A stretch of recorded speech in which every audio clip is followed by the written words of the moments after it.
Panitia Kerja atau Panja DPR kembali melanjutkan rapat penyusunan draft RUU Kementerian Negara mengenai jumlah kementerian pada Rabu kemarin.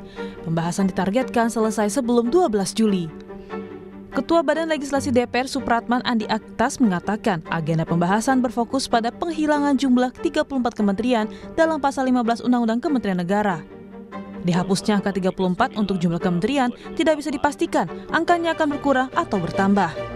Karena ini adalah berdasarkan permintaan kemarin beberapa anggota dan bahannya sudah kita bagikan baik draftnya. Oleh karena itu saya berharap nanti diskusi kita, karena ini cuma menghapus dan hanya menghilangkan angka 34 dari sisi kementerian, dan juga kemarin didukung oleh pendapat kawan-kawan bahwa kita dalam sistem presidensil, kita serahkan sepenuhnya kepada presiden yang untuk menentukan jumlah kementerian yang dibutuhkan. Walaupun begitu kan kita memberikan penegasan bahwa jumlah kementerian itu tetap harus memperhatikan dari sisi efisiensi dan efektivitas. Jadi dua-duanya tetap harus kita lakukan. Di sisi lain, Sekjen PDIP Hasto Kristianto menyebut tak ada urgensi melakukan revisi Undang-Undang Nomor 39 Tahun 2008 tentang Kementerian Negara. Hasto menyebut Undang-Undang Kementerian Negara yang berlaku saat ini masih relevan. Namun PDIP menghargai jika setiap presiden punya kebijakan tersendiri. PD Perjuangan kami percaya bahwa dengan Undang-Undang Kementerian Negara yang ada sebenarnya masih visioner untuk mampu menjawab berbagai tantangan kehidupan bangsa dan negara saat ini. Tetapi ya tentu saja setiap presiden punya kebijakan tersendiri kan. Undang-undang Kementerian Negara yang ada itu sebenarnya sudah mampu merepresentasikan seluruh tanggung jawab negara di dalam menyelesaikan masalah rakyat dan juga mencapai tujuan bernegara. Revisi Undang-Undang Kementerian Negara dibahas balik DPR sejak Selasa kemarin. Tim ahli balik mengusulkan agar pasal 15 yang mengatur tentang jumlah kementerian diganti menjadi ditetapkan sesuai dengan kebutuhan presiden dengan memperhatikan efektivitas penyelenggaraan pemerintahan. Tim Liputan, Kompas TV. Revisi Undang-Undang Kementerian Negara tengah dalam proses pembahasan DPR. Pro dan kontra mulai mencuat. Di antaranya dalam rapat sebelumnya, anggota Badan Legislatif atau Badan Legislasi menyebut perlu ada revisi terhadap Undang-Undang Kementerian Negara. Namun sisi lainnya tidak perlu direvisi karena yang sudah ada dianggap efisien dan optimal. Pagi hari ini kita ulas bersama sejumlah narasumber yang sudah hadir di studio. Ada Sekretaris Tim Kerja Strategis Prabowo Gibran, Idrus Marham. Selamat pagi, Bung Idrus. Pagi, Mas Radhi. Sehat kan dah? Sudah lama kita tidak bertemu nih. Ya, alhamdulillah. Alhamdulillah sehat. Baik, di sambungan virtual saat ini juga sudah bergabung ada Putra Nababan, anggota Badan Legislasi dari fraksi PDI Perjuangan DPR. Selamat pagi, Bang Putra. Selamat pagi, apa kabar? Bang Idrus, apa kabar? Lama gak ketemu. Iya, kita ketemu di sini dalam rangka ide gagasan ke depan nih, Mas Randa. Terakhir saya wawancara biar CTI dulu. Ya. Bergabung juga Direktur Eksekutif Indo Strategik Ahmad Khairul Umam. Mas Umam, pagi, sehat Mas Umam? Selamat pagi Mas, alhamdulillah sehat. Baik. Pagi Bang Putra, pagi Bang Idrus. Pagi, Assalamualaikum. Waalaikumsalam warahmatullahi wabarakatuh. Nanti juga akan bergabung nih anggota Badan Legislasi dari Partai Persatuan Pembangunan di DPR, Ahmad Baidowi. Tapi kita berbincang dulu, saya akan ke Bung Idrus dulu. Bung Idrus, rancangan Undang-Undang Kementerian ini tengah dibahas. Urgensinya seurgen apa sebenarnya untuk dibahas? Karena memang sebetulnya kan sudah dari tahun 2011 sebenarnya Mahkamah Konstitusi untuk memerintahkan. Kok kenapa baru sekarang? Itu kan rentang waktu yang sangat panjang begitu. Nah, ini kan juga masalah pelantikan kan masih tanggal 20 Oktober. Kan ini masih 4 bulan saya kira. Jadi saya kira ini ada juga baiknya, ada hikmahnya dimanfaatkan momentum ini untuk apa? Untuk mencoba melakukan penataan. Ya, berbagai hal yang diperlukan dalam rangka untuk bagaimana rancangan pemerintahan ke depan. Ini kan penting, dan Pak Prabowo sebagai presiden terpilih ini sudah sebenarnya meletakkan dasar-dasar dari awal. Pak Prabowo dari awal itu sudah pidato pertamanya sudah bicara tentang konstitusi, tentang persatuan, bicara tentang sistem ketatanegaraan, bicara tentang sistem politik, sistem pemilu ke depan, yang menurut beliau itu, jadi kita lihat ada konstitusi, kemudian juga mengajak beliau bagaimana supaya kita satu kesatuan, karena sistem ketatanegaraan kita, sistem pemerintahan kita itu mestinya kan asasnya kekeluargaan dan kegotong royongan. Jadi ada nilai-nilai di situ, ada semangat kebersamaan, ada semangat persatuan, dan ada semangat kekitaan. Nah, itu dalam rangka itulah sebenarnya yang dilakukan oleh Pak Prabowo. Setelah itu diikuti lagi pidato, yaitu mengedepankan politik gagasan. Ya, pikiran-pikiran yang kita kedepankan, kalau dalam istilah saya dulu ketika jadi ketua KNPI, ide dan gagasan sebagai instrumen. Nah, ini kan berarti bicara konsep ke depan dan lain-lain sebagainya. Dan oleh karena itu maka konstruksi berpikir yang dikedepankan oleh Pak Prabowo untuk mendesain kabinetnya ke depan ini, itu betul-betul didasarkan pada pertimbangan-pertimbangan rasional objektif dan tetap pada konstitusi yang ada. Nah, oleh karena itu Mas Radi, saya ingin dulu, apalagi narasumber yang ada ini, menyampaikan bocoran bahwa kalau ada pembicaraan-pembicaraan sebelumnya bahwa ada 40 menteri, ada apa, itu bukan hanya hoax, tapi hoax. Maksud saya ini bohong besar, karena Pak Prabowo belum pernah bicara berapa anggota kabinet yang diperlukan. Tetapi konstruksinya apa? Kalau konstitusi kita, undang-undang kita, aturan kita, ya sekarang ini kan sangat tergantung pada ide, ya kepada visi misi presiden untuk menentukan program ke depan.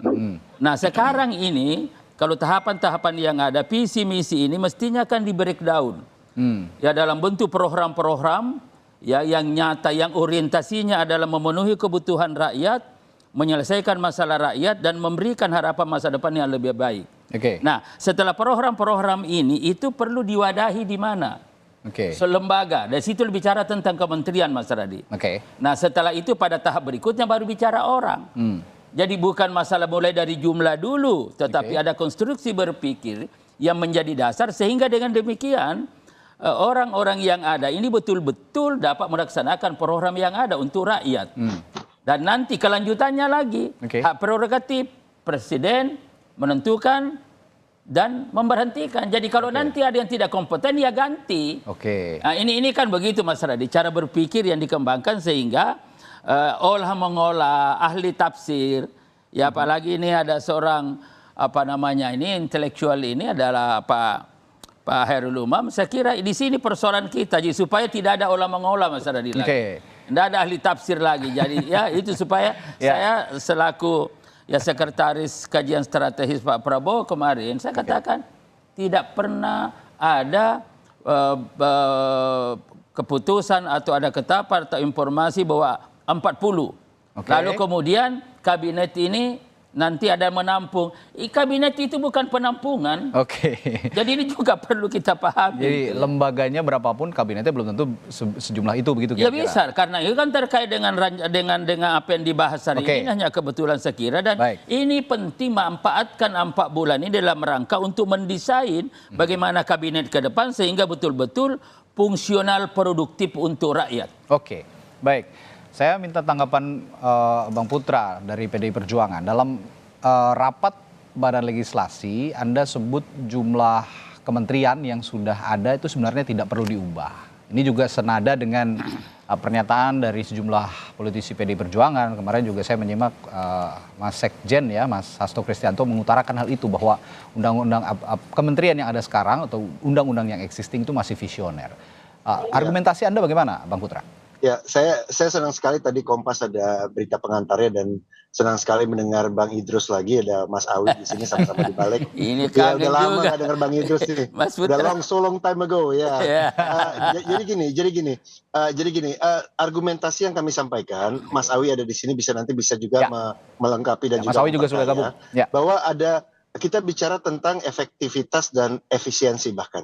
Ya, dan saya kemudian pada kesempatan berbicara, saya menyampaikan bahwa tantangan yang dihadapi oleh pemerintahan ataupun pemerintah dan DPR selama 5 tahun terakhir ini luar biasa. Apa itu yang luar biasa? Karena ini tantangan yang dihadapi seluruh dunia, bahkan saya nggak ingat kapan ini pernah terjadi selain mungkin dalam sejarah Perang Dunia Kedua, ya ini pandemi COVID-19. Di saat pandemi COVID-19, bagaimana pemerintah bekerja sangat efektif, bekerja sangat efisien, dan bagaimana pemerintah bisa berkoordinasi dengan sangat baik dengan DPR RI. Bahkan urusan urusan anggaran, urusan pengawasan dan urusan juga undang-undang dan lain sebagainya itu luar biasa.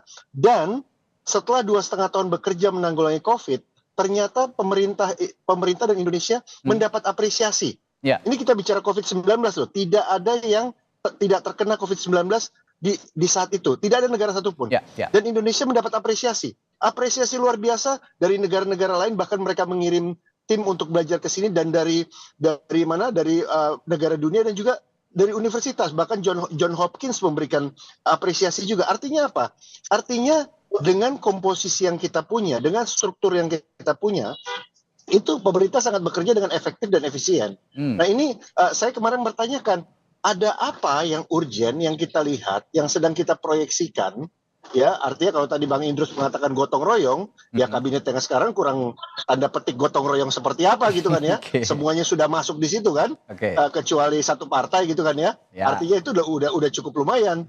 Dan apalagi tantangan yang mau dihadapi oleh pemerintah ini yang melebihi COVID-19, artinya kita juga harus mempertimbangkan efisiensi juga. Kenapa? Karena kita harus ingat Radi, nanti Bung Umam juga mungkin bisa mendalami juga terkait juga dengan beban anggaran. Beban anggaran saat ini akan dihadapi oleh pemerintah mendatang.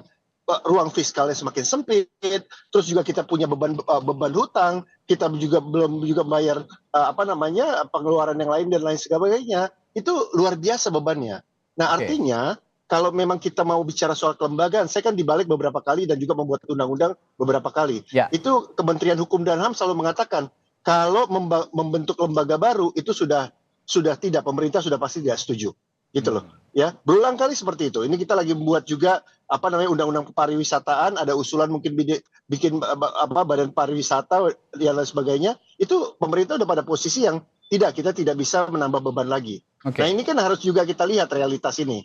Nah, itu yang saya sampaikan kemarin. Tentunya kita sepakat bahwa ini presidensial seperti yang Pak Hasto sampaikan tadi. Tapi juga kita mengingatkan, ini ada tantangan apa yang melebihi pandemi COVID-19 ya, yang sedang diproyeksikan atau diantisipasi oleh pemerintah mendatang, sehingga harus dikutak-atik ini pasal 15 yang terkait dengan harus maksimal 34 kementerian. Itu yang menjadi tantangan kita. Jadi kita sama-sama mencari jawaban, ada apa gitu loh. Tantangan apa yang kita belum tahu.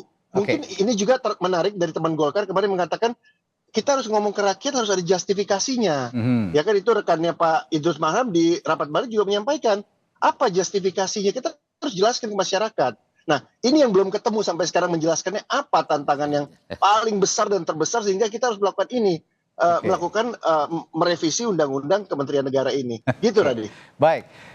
Jangan-jangan tantangannya program makan siang gratis nih sampai sekarang yang belum ketemu solusinya mau bagaimana ini nanti nih meramunya itu nanti di kementerian. Oke, saya ke Mas Awi dulu, Wakil Ketua Badan Legislasi dari fraksi Partai Persatuan Pembangunan di DPR. Mas Awi, ini saya tertarik dengan pernyataan Anda nih. Revisi undang-undang kementerian baru dibahas, Kementerian Negara baru dibahas. Anda mengatakan itulah hebatnya anggota balik katanya. Nah, apa maksud pernyataan Anda ini, Mas Awi? Jadi kan ada yang mempertanyakan, itu putusan MK kan sudah lama, Mak. Kenapa baru sekarang? Kita guyon aja kan. Politik kan nggak perlu serius-serius, nggak perlu tegang-tegang. Yang penting kita santai, tapi politik kan nggak perlu tegang-tegang. Santai pun yang penting urusan negara ini selesai. Kan harus gitu.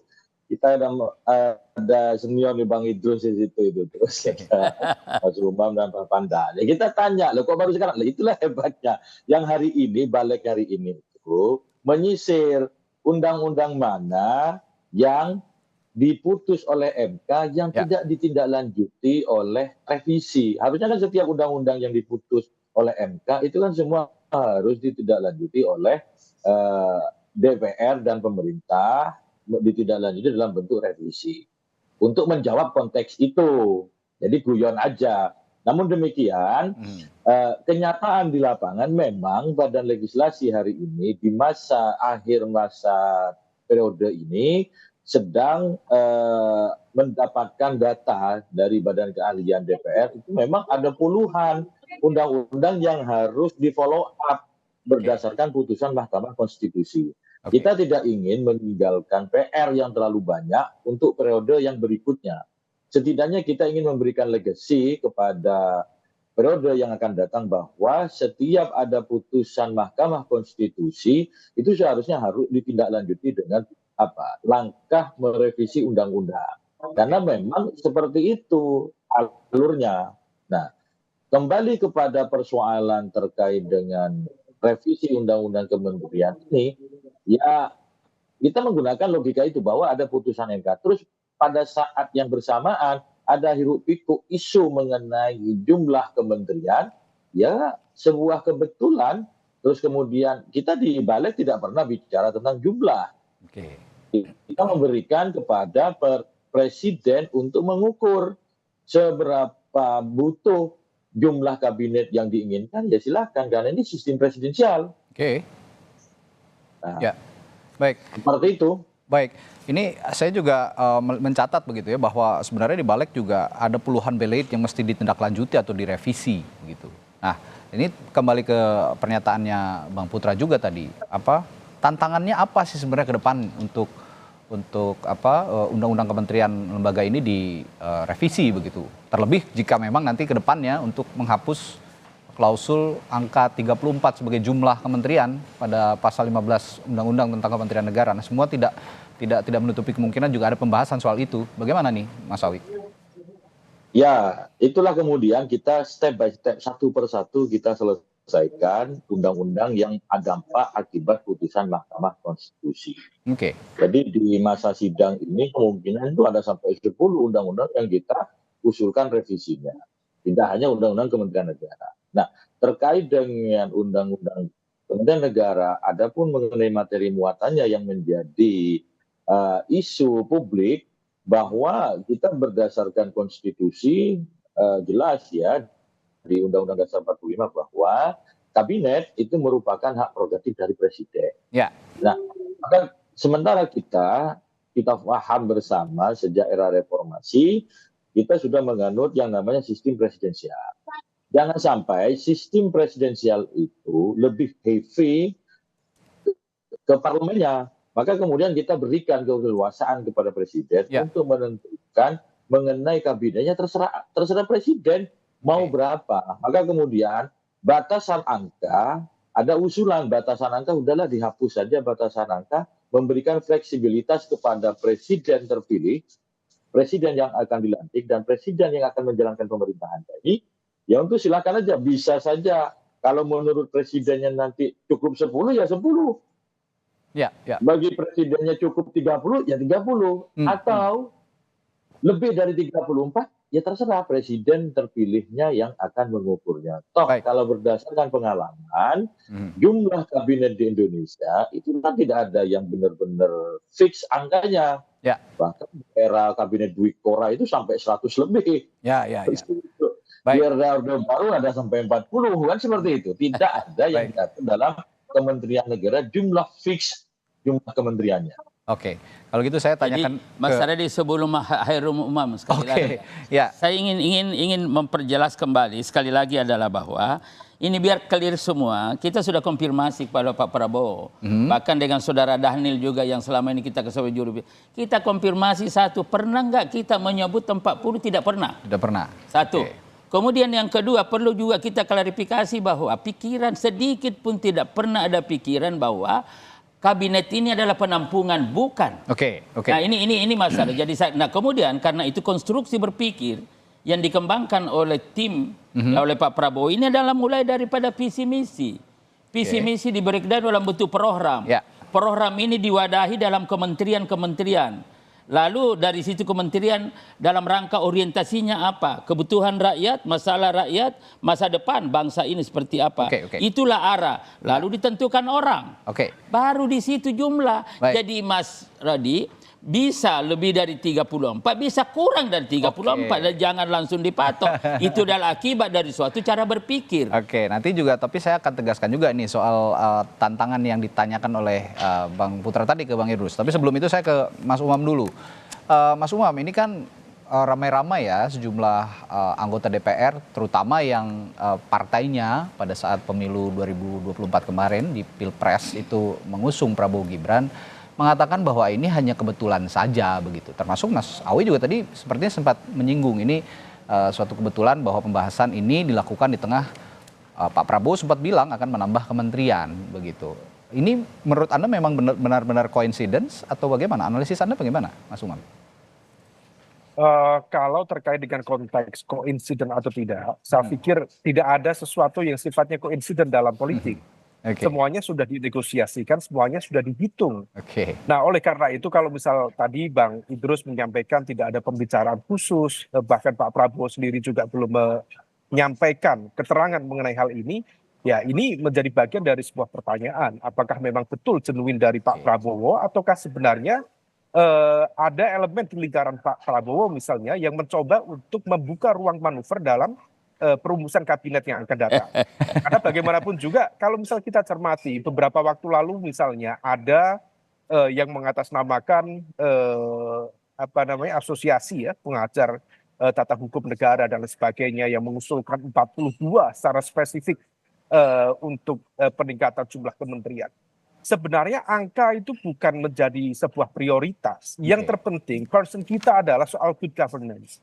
Tata kelola pemerintahan yang seberapa efektif, seberapa kemudian mampu menghadirkan sebuah tata kelola pemerintahan yang memang betul-betul sesuai dengan apa yang diharapkan, apa yang dijanjikan dalam visi misi di kampanye kemarin. Karena kalau misal kemudian kita hanya merujuk pada angka, angka itu sesuatu yang abstrak. Yang terpenting adalah nomenklatur apa misalnya dalam konteks ketatanegaraan, dalam konteks kehidupan pemerintahan yang memang betul-betul dianggap sebagai sebuah prioritas utama. Nah, kalau misal kemudian itu sudah bisa ditetapkan, maka kemudian disitulah angka akan ditemukan. Kalau misal kita merujuk pada angka, 34 itu sudah termasuk cukup besar, cukup banyak. Let's say kita merujuk pada kabinet di Amerika. Berapa? Kabinet di Amerika kementerian hanya 15 kementerian. Tetapi elemen di dalamnya cukup kompleks. Koordinasinya dengan negara bagian atau state juga cukup efektif. Kemudian elemen-elemen badan yang berada di bawah presiden juga bisa berjalan dengan baik. Atau misal kita bergeser misalnya, lembaga atau negara di kawasan Asia yang kita anggap let's say bisa menghadirkan good governance dan juga public delivery service yang baik. Di Jepang misalnya, kementerian praktis hanya ada 11. Kemudian di Singapura misalnya, kementerian praktis hanya ada sekitar 18 atau 19. Nah, kalau misal kemudian ini dijadikan sebagai rujukan, angka bukan menjadi sebuah patokan, tetapi bagaimana kemudian negara-negara itu menetapkan nomenklatur dan bidang mana yang kemudian menjadi prioritas utama. Jangan sampai kita sudah tahu semuanya, problem dari birokrasi itu adalah ego sektoral. Problem dari birokrasi adalah ketidakmampuan memanage cross-sectoral coordination. Kalau misal kemudian itu terus diberikan ruang dengan membuka ruang manuver yang semakin besar, menurut informasi bahkan 48 itu angka yang saya terima, 48 kementerian yang konon kabarnya akan di-generate dari pemerintahan baru Prabowo Gibran nanti. Kalau misal kemudian itu dihadirkan, maka subjektivitas kita dalam melihat itu ini bukan sekedar untuk memperkuat nomenklatur tupoksi dalam sebuah pemerintahan, tetapi ada motif lain. Salah satu motifnya adalah politik akomodasi. Nah, kita berharap pemilu itu menghasilkan betul-betul zakon kabinet ahli, siapapun. Kabinet ahli itu bukan berarti isinya profesional semua, bukan berarti yang dari partai itu tidak profesional. Ini Mas Awi ini profesional juga, Bang Putra profesional juga. Nah, oleh karena itu ini yang kemudian harus kita tekankan. Jangan sampai kita berdebat dalam soal angka, tetapi kemudian lupa dalam merumuskan ini prioritas mana saja yang harus ditekankan. Misalnya beberapa terkait dengan konteks pendidikan. Pendidikan sekarang itu tersebar di hampir semua lembaga kementerian itu ada pendidikan. Masing-masing kementerian punya universitas. Let's say ada Unhan misalnya, Universitas Pertahanan di bawah Kemenhan. Ada kemudian Kementerian Agama, tentu membawai UIN, IAIN, kemudian Universitas di Kemendikbud sendiri juga mewadahi cukup banyak sekali lembaga-lembaga pendidikan. Pertanyaannya, kenapa tidak disederhanakan? mengapa kompleksitas ini justru di-maintain dan justru akan difasilitasi dengan potensi perubahan di Undang-Undang Kementerian Negara di depan. Ya, dengan adanya jumlah kementerian yang sekarang saja kompleksitasnya sangat tinggi begitu ya. Nah, bagaimana nanti jika diubah? Tapi sebenarnya tuntutan publik itu simple. Ya itu tadi yang disinggung oleh Mas Umam soal good governance. Bagaimana menempatkan orang yang tepat, put the man on the right place gitu kan. Nah, tapi kalau sekarang ada anggapan itu sebuah politik akomodasi, nah saya akan tanya juga nanti ke Bang Idrus setelah jeda ya. Untuk menjawab secara konkret, tantangannya apa sih sebenarnya ke depan untuk mengubah ini semua, merancang undang-undang kementerian, mengubah undang-undang kementerian dari tantangan zaman dan juga tantangan pemerintahan ke depan Prabowo Gibran selama 5 tahun ke depan. Saya akan tanyakan itu setelah jeda, Bang Idrus. Tetaplah bersama kami di Sapa Indonesia Pagi. Kembali di Sapa Indonesia Pagi, kita masih membahas rencana revisi Undang-Undang Kementerian yang dikatakan akan mengakomodasi kepentingan atau visi misi yang dirumuskan oleh Presiden dan Wakil Presiden terpilih Prabowo Subianto dan Gibran Rakabuming Raka untuk 5 tahun ke depan. Nah, tadi saya tanyakan ke Bung Idrus, publik itu simpel kan inginnya ya, sebenarnya ya put the man on the right place untuk menjaga tata kelola pemerintahan yang baik, good governance kalau kata Mas Umam tadi. Tapi ada juga pertanyaan dari Bang Putra tadi, apa sebenarnya tantangannya sih ke depan ini? Belum jelas juga dibahas di Badan Legislasi untuk menjawab kepentingan Prabowo Gibran inti ataupun dari Bang Idrus sendiri, dari tim yang diutus oleh Prabowo Gibran, mengubah undang-undang kementerian ini disesuaikan dengan visi misi. Bahkan nanti katanya akan ada penyesuaian lagi. Memang setiap rezim ada penyesuaian. Nah, ini ada penyesuaian lagi. Begitu. Jadi sekali lagi Mas Radi, saya katakan begini, ini semua sudah, ini kita sama sebenarnya. Bagaimana kabinet ke depan ini bisa efisien dan efektif. Tetapi sistem juga memberikan ruang kepada kita untuk melakukan penataan. Kenapa? Karena memang sekarang ini kan bertumpu pada visi misi Presiden. Ya beda dulu kan, ada GBHN, tapi meskipun pada tahun 2004 itu ada rencana pembangunan jangka panjang, menengah, dan pendek dan lain-lain sebagainya, tetapi tetap penekanannya itu. Nah, karena dalam rangka itulah sekali lagi bahwa 4 bulan ke depan ini betul-betul dilakukan berdasarkan suatu konstruksi berpikir bahwa ada visi misi diberi dalam bentuk program. Program ini dicarikan nomenklatur kementerian tadi Mas Hairul Umam. Nah, karena itu kan perlu ada penataan di sini seperti apa. Nah, penataan ini kan melalui revisi undang-undang. Nah, itu kan sebenarnya. Setelah itu nanti, setelah ini ditentukan untuk menjamin program-program itu bisa berjalan dengan baik untuk rakyat, maka pilihlah orang-orangnya. Itulah tadi. Kalau ini tidak ada gunanya kalau orang yang duduk di situ tidak kompeten. Tidak profesional, tidak kompeten. Dan jangan lupa juga hasil-hasil survei yang ada juga menunjukkan bahwa tidak produktifnya sebuah pemerintahan karena tidak seimbang antara kompetensi yang dimiliki dengan posisi yang diduduki. Nah ini juga, nah oleh karena itu ini sudah benar alur pikir, jadi bersabar dikit ya karena ini baru di breakdown program ini, visi misi program, setelah itu nanti ditentukan nomenklatur kementerian yang ada, setelah itu nanti orang-orang yang diperlukan berapa jumlahnya, barulah terlibat dengan partai-partai untuk berdiskusi tentang itu. Masalah tantangan Mas Radi, saya kira begini, dalam waktu yang relatif singkat ini untuk menjelaskan tidak begitu mudah. Tetapi saya ingin mencoba menyederhanakan bahwa tantangan kita ke depan ini terkait dengan ini ada hal yang mendesak. Apa yang mendesak? Bagaimana masalah-masalah rakyat bisa dipenuhi? Bagaimana kebutuhan rakyat bisa dipenuhi? Misalkan masalah cabai, masalah beras, masalah bawang, masalah apa dan apa saja kebutuhan-kebutuhan yang ada. Ini kan nanti kan perlu penataan semua. Nah ini harus bahwa kementerian ke depan dan menteri-menteri yang ada ke depan harus mampu menjawab ini. Artinya Kementerian Perdagangan, ada Badan Pangan juga sekarang belum cukup. Nah, bukan. Ini kan perlu ditata dan ini kan masalah boleh jadi kelembagaannya iya, tetapi peran-peran yang ditangani seperti apa. Dan ini harus sinkron Mas Radi, tidak bisa tidak. Jadi kan susah begini. Ada dua hal. Rumah kecil ya kemudian perabot terlalu besar susah ngaturnya. Sebaliknya juga rumah terlalu besar tetapi perabotnya kecil meletakkannya juga susah. Karena itu harus pas. Nah sekarang ini tim Pak Prabowo berada pada membreakdown itu dari visi misi ide program masuk nomenklatur yang gunakan supaya pas. Ya, jadi antara rumah yang ada dengan peran-peran yang ada ini bisa. Jadi menurut Anda rumahnya itu Indonesia yang besar dan perabotnya itu timnya Pak Prabowo yang nanti? besar juga gitu. Tidak seperti, tapi kan ini kita bicara tentang peran. Fungsional atau tidak, yang arahnya adalah efektif atau efisien, yang ujung-ujungnya adalah produktif atau tidak untuk rakyat. Ada satu, jadi sahabat saya ini Mas Putra, jadi gini. jadi ada yang mendesak, ada yang mendasar. Dan menurut kami ke depan ini, tantangan yang mendasar itu adalah penataan kembali, harmonisasi aturan perundang-undangan yang ada.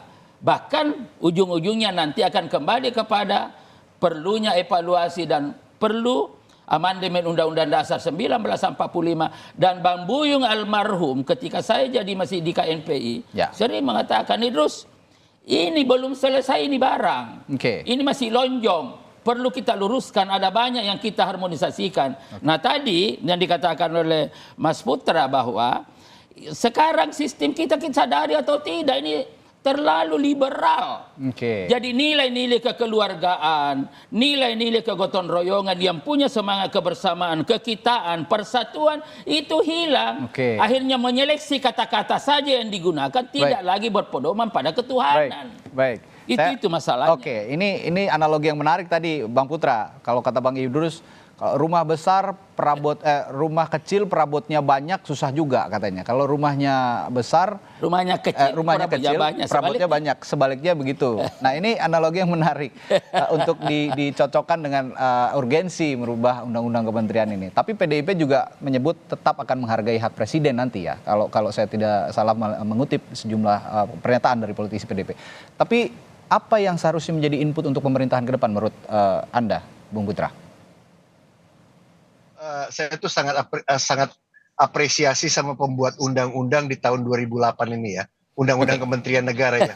Bagaimana visioner sebanyak-banyaknya 34 gitu ya. Saya jadi wartawan sejak Mensesteknya Pak Murdiono gitu ya, dan memantau terus pemerintahan seperti ini, dan kami sudah memiliki 3 presiden, dan bagaimana undang-undang yang dibuat ini sebanyak-banyaknya 34 ternyata bisa menjawab tantangan zaman.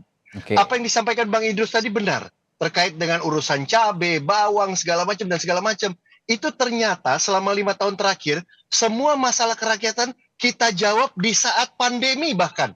Pandemi COVID-19 yang memungkinkan saya, Mas Awi, dan Mas Umam pakai Zoom. Kalau nggak ada pandemi, nggak mungkin kita pakai Zoom ini. Nggak mungkin. Mas Awi, Mas Umam, Mas saya harus ke Studio Orange. Jadi ini tantangan zaman yang dijawab. Bisa sendiri di sini, Mas Putra. Gitu.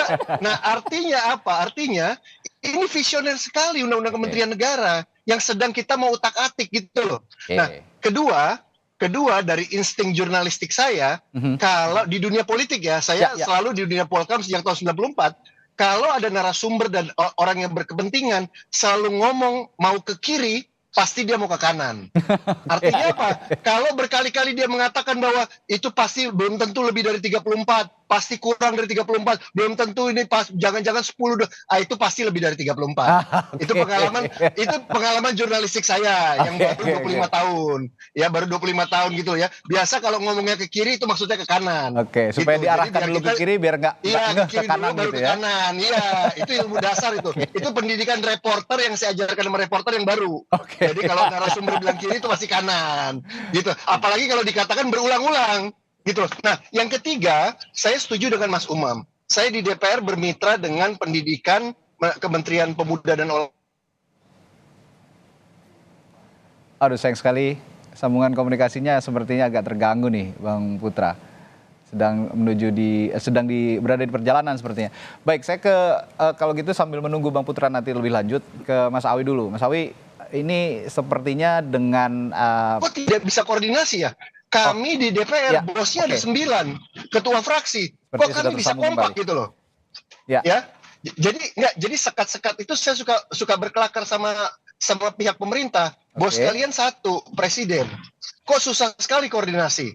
Saya sama Mas Awi bosnya beda tapi gampang komunikasi. Gitu loh. Gampang kita kerjasama. Nah ini Pak Idrus yang menjadi tantangan betul ya. Saya anggota DPR baru 1 periode dan saya lihat betul dari dalam ya bagaimana pemerintah itu ego sektoralnya kementerian itu luar biasa tingginya, luar biasa dahsyatnya. Dan ini testimoni yang saya harus mengatakan kenapa gerak pemerintah itu demikian lambat dibandingkan gerak swasta. Karena saya pernah bekerja di swasta selama 25 tahun yang begitu gesit dan begitu cepat dan juga ramah dengan inovasi. Sementara pemerintah itu luar biasa lambat ya dalam bergerak gitu loh. Nah ini tantangan-tantangan ini dan juga nanti beban fiskal dan juga pembangunan IKN dan lain sebagainya. Ini beban-beban yang akan diemban oleh pemerintahan yang baru gitu. Ini yang jadi catatan juga sebenarnya beban fiskal bagaimana anggaran negara nanti juga akan terpakai lebih besar sepertinya jika memang ada nomenklatur yang berubah, terutama jika memang betul ruangnya sempit sekali. Iya, ruangnya sangat sempit, apalagi memang betul jika betul begitu kementerian lembaga akan bertambah. Tapi saya akan tanya ke Mas Awi ini sebagai pimpinan Balek. Kalau tadi Bang Putra mengatakan kalau seorang politisi bilang banyak ke kiri sepertinya banyaknya ke kanan, begitu. Akan terwujudnya itu nantinya ke kanan. Nah, kalau dari meja pimpinan Balek, bagaimana ini juga kan dibahas di lembaga politik yang isinya juga para politisi gitu. Kalau diarahkan memang sepertinya tidak akan bertambah gitu. Tapi kenyataannya apakah atau pembahasannya di meja pimpinan apakah memang akan ditambah lembaga setingkat menteri ini? Nggak ada di meja pimpinan membahas jumlah kementerian. Tidak ada ya, membahas jumlah itu tidak ada. Ya, tidak ada. Baik. Dan bukan presiden kok. Karena parlemen itu bukan presiden gitu. Kan kita memberikan jalan bahwa sistem presidensial itu harus diperkuat. Jadi tidak perlu ada pembatasan-pembatasan. Sebenarnya kalau kita mau jujur hari ini, memang yang bernama Kementerian Negara itu dibatasi maksimal 34. Tapi jangan lupa ada lembaga yang statusnya setingkat menteri. Nah, sama aja kan sebenarnya, cuman dia tidak bernama kementerian. Tapi status protokolernya itu sama dengan menteri. Contoh KSP, Kepala Badan Otorita, terus BRIN, terus apalagi ada beberapa itu. Nah itu kan menunjukkan bahwa sebenarnya namanya setara dengan menteri kan cuma penyebutannya berbeda gitu. Nah hal-hal yang seperti itulah yang ke depan itu menurut saya nggak perlu lagi terjadi. Nah Seskap misalkan, status Seskap itu apa? Nggak ada di Kementerian Negara Seskap, tetapi statusnya setingkat dengan menteri, protokolernya sama dengan menteri. Nah hal seperti itulah yang kemudian membuat diskusi kita di Badan Legislasi. Karena kita ini sistem presidensial, ya sudah serahkan aja kepada presiden. Gitu tapi kan. begini, kalau kemudian, begini, sorry Mas Awi, saya potong sedikit. Kalau begitu memberikan keleluasaan undang-undang ini nanti kepada presiden untuk menentukan jumlah menterinya, tapi bagaimana keleluasaan itu nanti diberikan oleh undang-undang kementerian yang sedang dibahas di Balek saat ini? Karena ada kalimat kunci dengan memperhatikan efektivitas jalannya pemerintahan. Nah, efektivitas jalannya pemerintahan itu ada ukurannya. Artinya tidak terbatas di angka 34 itu tadi, begitu ya? Tidak terbatas di angka 34, boleh kurang, boleh sama, boleh lebih. Semua tergantung kepada presiden yang memiliki kekuasaan di bidang eksekutif. Nah, terus kemudian apakah nomenklaturnya berubah dan semacamnya? Ya tentu itu presiden. Tentu presiden juga memikirkan beban anggaran. Nggak mungkin juga seorang presiden akan membentuk kabinet 100 orang. Karena kondisi zamannya sudah berbeda dengan zaman era Bung Karno. Tidak mungkin juga seorang presiden hanya akan membentuk 1 orang kabinet. Itu tadi itu rumah besar perabotnya kecil sedikit. Kan? Makanya, itu tadi ya. Analoginya Bang Idrus begitu ya. Rumah besar perabot sedikit. Angkanya kita tidak kunci di angka penyebutan angka. Semuanya kita serahkan kepada presiden sebagai pemegang mandat rakyat dan kita kembalikan kepada memperkuat sistem presidensial itu. Jadi Mas Radi, ya apa yang disampaikan oleh Mas Awi ini sudah juga benar. Karena yang saya katakan tadi masalah sistem pemerintahan kita, ini ada ahlinya Saudara Hairul Umam. Ini juga jadi banci juga. Yang mana sih sebenarnya ini jenis kelaminnya kayak apa? Makanya ada banyak penulis, termasuk disertasi saya. Ini demokrasi kita ini setengah hati semua gitu loh. Ini sehingga warnanya susah kita tentukan. Nah, oleh karena itu maka sekali lagi yang penting Pak Prabowo telah mulai daripada konstitusi, kemudian mulai dari mengembalikan kepada sistem ketatanegaraan dan pemerintahan kita pada nilai-nilai yang memang seperti mendasar, bukan liberal. Dan yang kata kunci di sini Mas Radi adalah politik gagasan. Jadi ini bukan politik akomodasi ya? Bukan politik akomodasi, lalu bagaimana makanya kabinet bukan penampungan. Bagaimana Anda menjawab kritik publik dan harapan publik bahwa jangan sampai ini jadi politik akomodasi begitu kira-kira? Nah, karena itu tadi yang penting bagaimana menyeleksi orang-orang yang masih orang-orang profesional. Saya setuju dengan Mas Umam tadi, tidak boleh didikotomikan antara profesional dengan partai. Karena di dalam juga partai banyak-banyak orang profesional. Jadi kategorisasi sosialnya yang dibuat selama ini keliru. Gitu loh. Ini perspektif yang juga harus saya tanyakan ke Mas Umam. Lalu intinya di pembicaraan kita pagi hari ini, perlukah aturan ini diubah jika nantinya memang betul kabinetnya Pak Prabowo dan Gibran ini gemuk begitu? Banyak sekali orang yang akan ditempatkan di kementerian. Bagaimana Mas Umam? Ya, perlu atau tidak perlu tentu bergantung pada basis argumen masing-masing ya.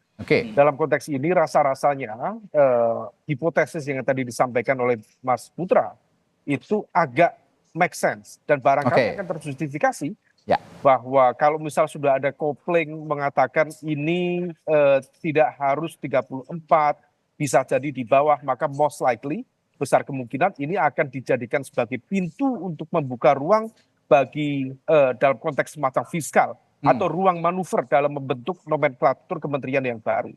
Dan besar kemungkinan memang motifnya adalah politik akomodasi. Nah, tetapi kalau misal kemudian memang demikian, yang menjadi hal yang terpenting adalah sekali lagi menetapkan yang tepat.